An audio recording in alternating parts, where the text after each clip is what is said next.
Hello again. Welcome to another edition of Late for Work Dev Diaries. Today, I want to explore the improvements we've made to the visual look of the game. We primarily focus our efforts on gameplay and usability, but we still strive to continuously improve the look and feel of the game. We've made a lot of improvements the last few weeks, and I want to examine the major changes we've made. They primarily focus on making use of the post-processing shader stack that Unity provides, as well as making use of this awesome time of day manager plugin that's available in Unity Asset Store. This is the plugin, and I can't recommend it enough if you want to do any sort of gradual changes throughout the day or do specific looks at sunset. So we couldn't use the post-processing shader stack for a while because it threw up a lot of errors in combination with the VR rendering path. And finally, with the newer version of Unity, we've been able to make good use of it. And so here we have it in the inspector window on the upper right, and we make primarily use of the ambient occlusion, the bloom effect, and the color grading. So I'll just toggle these off so you can have a look at what they look like when these effects are not on. The ambient occlusion makes probably the biggest difference in terms of the visual quality for the game.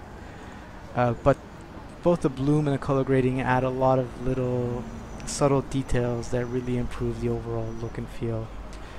We don't use the standard Unity fog shader because we've written our own custom fog shader, which we can use a little bit more flexibly. We make use of the fog during the hide and seek modes. During the startup, we just gray everything out and provide a limited field of view to the VR player. So that's why we're not using the standard Unity shader, but our shader is just based on that one. With the ambient occlusion, you've got your usual trade-offs. We sometimes have these like dark shaded area and near objects, but that's fairly standard with ambient occlusion, and we think the trade-off is quite worthwhile. The bloom is used very subtly, and it's more apparent during the middle of the day. We just increase the bloom a little bit at noontime. And the color grading is a really powerful tool which lets you do all sorts of crazy shifts to the different color gradients. The one we primarily use is a temperature, and we use it at nighttime to make the scene feel a little bit cooler. For the time of day manager, so this is just a really cool plugin where you can change almost any visual related value based on the time of day. So right now it's paused, and I'm letting it play. We set our days to be 10 minutes long, but we can just shift across. So here we're closer to sunset, and what we really want to do is get these beautiful red and orange hues into the game at sunset, and the way we achieve that is by modifying a whole bunch of different values. So we changed the ambient ground color and the sky color, but we also changed the fog color to be more orange at the end of the day.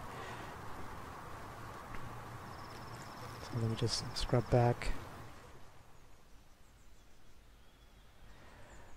We also used the night color to create this beautiful red hue right as the sun is setting. I think all these little color gradients and improvements really help bring the scene to life and offer more variety in the atmospheric look and feel of the game. We also worked a little bit on extending the time of day manager, so they provide full source code, which means we used it to integrate with the post-processing shader stack so that we control the bloom based on the time of day, So here we ramp it up a little bit during midday. And we play with the temperature as well, so we drop the temperature in the evening time. So here it's at 0 and here it drops further down at night, and you can see the difference when I toggle it off and on. So we go to nighttime, and without this temperature shift, it's more purplish, which looks okay, but the blue just looks a bit better once the temperature is lowered and the color gradients are on. Yeah, so that's a brief overview of the different tools we use within Unity to improve the look and feel of our game. And here's just a quick view of the whole day-night cycle in 30 seconds.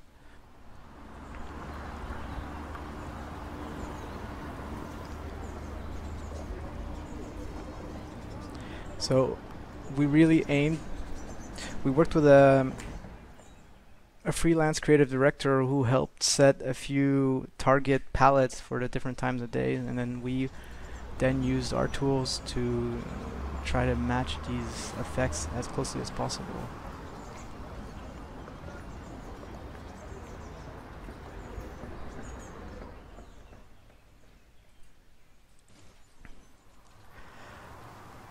So that's it for this edition of the Dev Diary, focusing on the visual effects for Late for Work. We hope you found it interesting. I think we're really excited by all the tools provided by Unity to really create high quality scenes. It's come really in handy for such a small dev team like ours. If you have any questions, or if there's different topics you'd like us to cover in future Dev Diaries, just please post in the comments or send us an email. Thank you. Until next time.